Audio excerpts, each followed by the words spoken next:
Be smart. Brush off the online noise.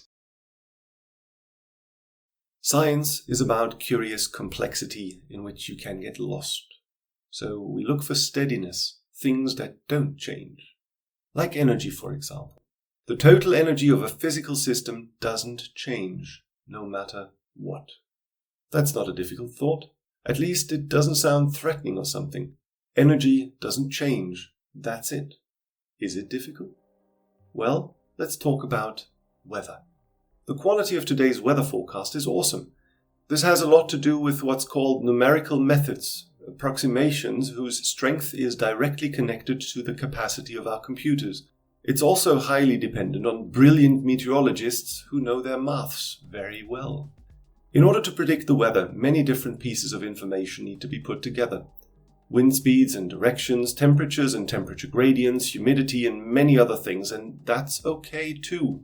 We can measure that stuff with weather stations, both on the ground and up at higher altitudes. We can build towers and release balloons, use planes and even sounding rockets or satellites to get our data.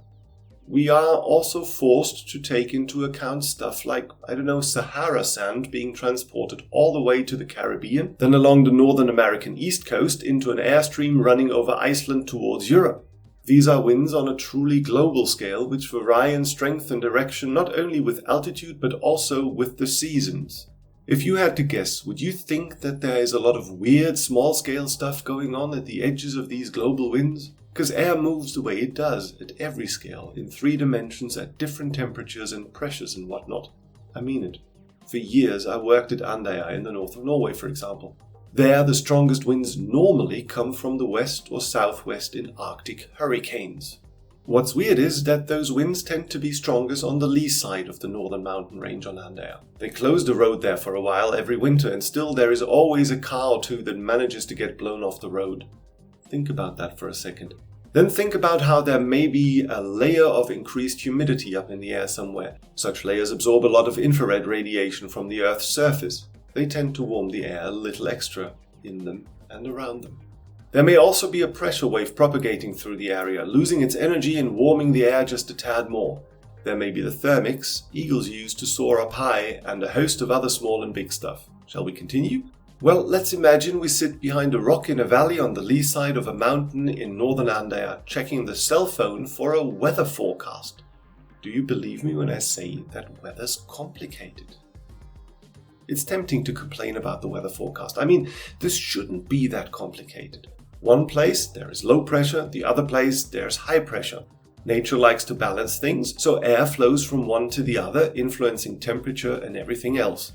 We call that wind. The single processes are not difficult. Putting all pieces together now, that's something we don't have the capacity to do, honestly. To be able to make near-perfect weather predictions, we should calculate the movements and interactions of every air molecule. Don't count. The answer's 44 zeros. Who's got time for that? Before we are finished with that calculation on today's fastest supercomputers, the Andromeda galaxy will collide with the Milky Way. We're talking billions of years from now. Whenever things are like this, scientists talk about chaos. Not randomness. In chaos, there are causes and effects. In randomness, things are, random. So how do we find out about chaos? By trying to find regularities which make the whole thing more accessible. And yes, there are regularities in the natural chaos surrounding us. For example, something called self-similarity. A self-similar object consists of stuff that looks like itself, just smaller. Is that like finding order in chaos? No. It's the answer to the question of what is constant. In this case, it's a property of the physical system itself which propagates through the whole process. Sounds weird? No worries, just take a look at lightning. If you stare at it for a while, you'll see some structure there. But it's hard to put your finger on it, right? What about these tree branches? The very structure is our constant, and if you're interested, you can do maths with it too. The search term? Well, self-similarity. Weather's like that too. Well, no, but yes, it kinda is. At least in maths and in principle. Weather's chaotic. It is, however, not straightforward to approach nature's doings like that. We're not going to go into detail here, but realize this. Meteorologists, those who know most about the weather and climate, are best at tackling chaos. How do they do that? By taking all information possible into account, processing it through the right equations, and developing these equations further and further as we see more and more through the chaos, and by gaining more and more computing power with time. Supercomputers have become and still become more and more powerful.